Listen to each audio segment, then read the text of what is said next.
Welcome to Mecha Facts Episode 4. In today's episode is the RGM-89S Stark Jegan, a mass-production anti-ship assault mobile suit from the Universal Century timeline of the Gundam series.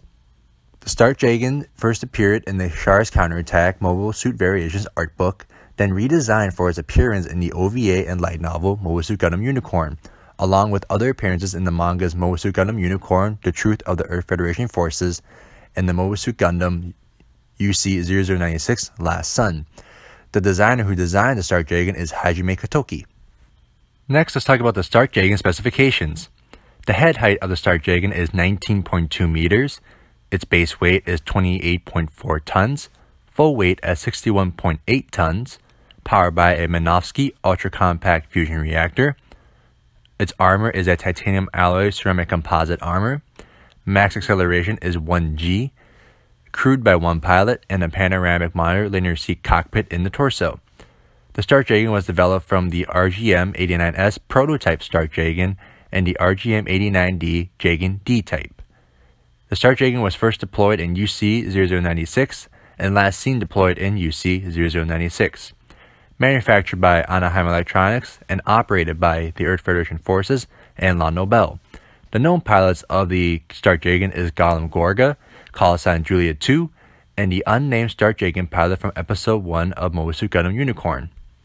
Next, let's talk about the armaments and equipment of the Stark Jegan. First is the Vulcan Gun Pod. The Vulcan Gun Pod is a close-range defensive weapon mounted on the Jegan's head, which is a shell-firing weapon with a high rate of fire, but is generally ineffective against mobile suits and warships, though it can damage lightly armored areas such as the sensors of mobile suits and ideal for taking down missiles and or smaller vehicles. Next are the beam sabers. This is the standard close-range weapon for most Federation mobile suits.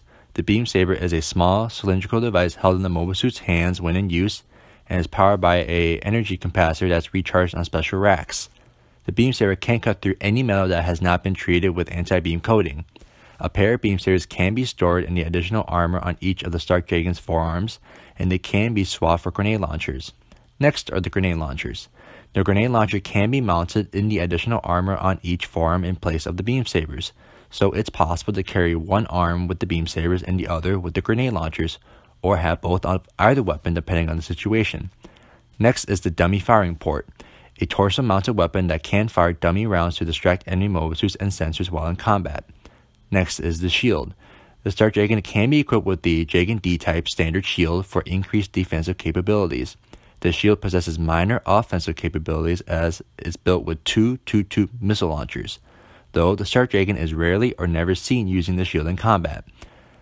Next is the triple missile pods. The Stark Jegan can be mounted with a total of 2 triple missile pods, one on each shoulder for long-range support, and can be ejected after use to increase the mobile suit's speed. When fired, the missiles have very high accuracy due to the sensors equipped to the missile pods. Due to changes in how the suit is used, the Stark Jegan's 3-2 missile pods are not meant to carry optional larger missiles like the RGM-89S prototype Stark Jegan. Next is the Jegan's beam rifle.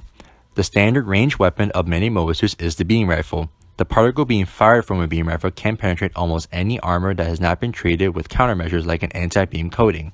The beam rifle carried by the Jegan is a rapid-fire, short-range weapon. Sensors built into the rifle provide interface between the weapon and the Jegan's camera sensors. Next is the Gym 3's beam rifle.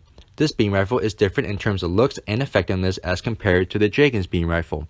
The Gym 3's beam rifle is still a rapid-fire, short-range weapon, but it has a higher power rating, providing the Stark Jegan a little extra oomph when destroying other mobile suits. Lastly, it's the Hyper Bazooka. For heavier firepower, the Stark Jegan can be equipped with the Hyper Bazooka, which can fire normal 380mm rounds or scattershot rounds that can cover a large area, ideal for neutralizing mobile suits in one shot and anti-ship combat. Next, let's talk about the history and lore of the Stark Jegan.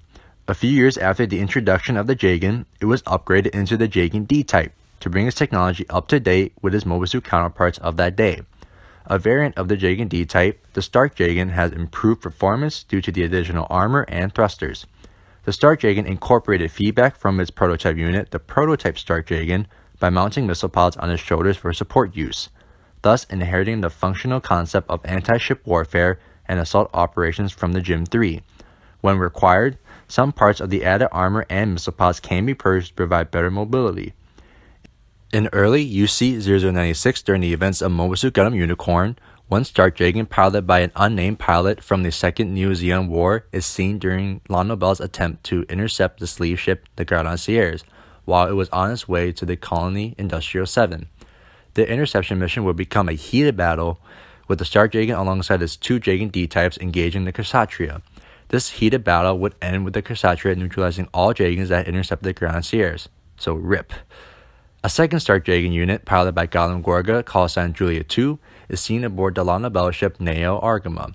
This unit was equipped without its missile pods and armed with two beam rifles. It fought alongside a couple of Rizal units engaging the Sinanju. Gundam Gorga and the Stark Jegan would eventually be destroyed by the Sinanju while defending the Neo Argama. A third and fourth Stark Jegan is seen during the joint Lon Nobel ECOWAS attack on the asteroid Palau to rescue Benager Lynx and the Unicorn Gundam from the sleeves. The Stark Jegans mentioned earlier were last seen again protecting the Neo Argama from the sleeves as it raced against time to arrive at the colony Industrial 7 to open Laplace's blocks to thus end the Third Neo-Zeon War or the Laplace conflict. This wraps up Mecha Facts episode 4 on the RGM-89S Stark Jegan. So if you enjoyed the episode, please click that subscribe button below along with that notification bell to stay up to date on future episodes of Mecha Facts, including a few more Jegan variants. If you guys liked the video, please give the video a thumbs up, and if you have any comments or any suggestions to improve my content, please comment away down below. But that's all I have for you guys today, so I'll see you guys next time.